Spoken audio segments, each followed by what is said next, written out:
Mic check. Mic check. Okay. Hey guys, Tyrone Thomas. Some of you may know my alias as Rooney Creative. I graduated from the Art Institute of Salt Lake City. I did 3 years of motion graphics before transitioning into the film industry, and I was one of the VFX artists that worked on the Distant Echo. I'm going to take you through my creative process and show you what it took to get some of these shots done, because it was epic.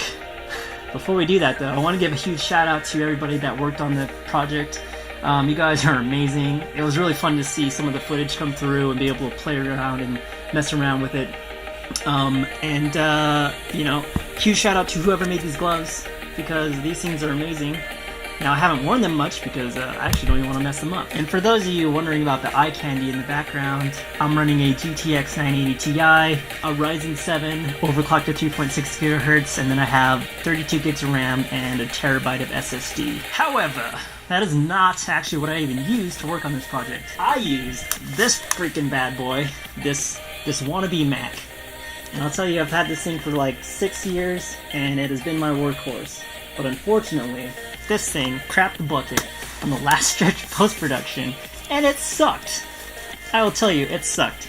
Anyway, without further ado, let's hop in. Alright, so here we are. This is the entire project, as far as what I worked on. We are in After Effects. Some of the third-party plugins that I'm using include SABER and optical flares, which you can get off of Andrew Kramer's website for free.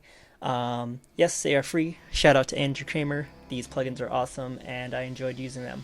Throughout this project, you can see here in this entire comp, I have, if you'll notice on the side here, it starts off at 1, and we're gonna scroll down here. we're gonna scroll down, keep scrolling. We have over, what is it? Just about 300 layers here. Now that's just the entire comp. That's everything that I have, all the elements and pieces put into just one comp. But if you go into any layer, you'll notice that these are all pre-comped, and there are sequences and layers within each little piece. And each layer inside of that will have its own section of hand keyframed elements. To get a perspective on how much work it actually took to do this, let's take the sabers for instance. So you have a saber. The fight is roughly around 2 minutes. So you go, okay, we have 24 frames in a second.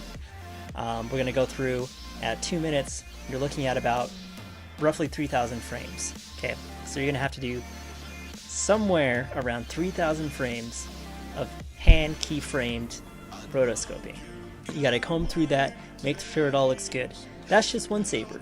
But we're mainly dealing with 2 sabers, so you gotta times that by a factor of 2, and now all of a sudden out of nowhere, you have 6,000 frames that you have to comb through and make sure that they all look good. Let me say that again. 6,000 frames! That's just for the sabers, man. We have freaking we have flares? We have flares in this, dude? We got masking? There's freaking, we got sparks coming off the sabers, man. Sparks! 6,000 frames! And all that stuff. It's crazy. It's not for the faint of heart, but it's very rewarding. It's very, very rewarding to see it all come together.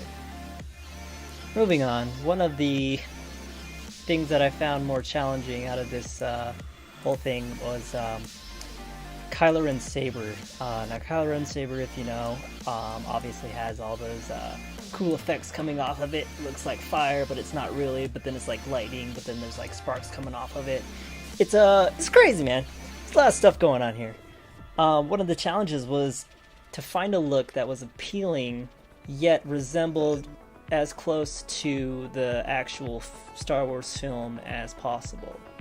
And doing that with the Saber plugin was actually fairly challenging in and of itself. As you can see here on the left here, here's the plugin. Now we have all these parameters that we go down. Right out the gate it's set to default, so you have to figure out an effect that works first, and then you go through and you basically tweak all these parameters until you find something that suits what you need. What I've done is basically doubled up 2 layers, and then I've put the plugin on both of those layers. It's like a sandwich, you know. I like sandwiches, you like sandwiches. Sandwiches are great. So you sandwich those two layers together, and then you get an effect that kind of resembles what I came up with. So here we are in the lightning section. I have a ton of layers, as you can see, doing a lot of things. Here's all the hand keyframes for the blue saber. Let's go ahead and check out the masking. So here I have this orange layer, which is acting as a alpha mask, and how you do that is you create a solid that's all black, and then you manually go through and create masks out of sections of that layer. So what I've done is I've taken this layer, I've put it on top of the lightning effect, and then we go over here to the track matte, and here you can see I have it set to alpha inverted. Otherwise, without that, everything would just sit on top and not be composited into the scene. I have these lights here set in place onto the saber. These are all hand keyframed throughout the sequence, and that is what the lightning is actually parented to. So these points are all actually points of entry for the lightning effect itself. The way this plugin works is fairly simple. However, it was actually challenging to do this for this particular scene because of the way it was shot. Basically, the closer these points get together on this plane, the less and less aesthetically pleasing the lightning tends to want to behave. And I think I got a fairly decent result. I'm not entirely pleased with the end result. However, for the time and budget, it worked. Once we went ahead and got all the lightning in place, I added a glow and a little bit of motion blur. Here's another shot of that motion blur. I mean, you know, without the glow, without the motion blur, it would all just look like booty. It would all just look like booty. Let me show you that. Let me show you this booty looking bootiness without the glow and the blur. See, there's that. Now, as a still frame, it might look okay, but you play it back to back, it's gonna look like booty. You need a little motion blur, you need a little glow, and all is fine. I hope that gives you some level of insight as to the complexity it took to get this done. There are many, many more steps that were involved into the making of this, but for sake of brevity, I don't want to bore you guys with what I did with every hurdle, you know, because that would just be a boring video. And, you know, aside from that, I don't have a lot of time. I don't have a lot of time to make these videos.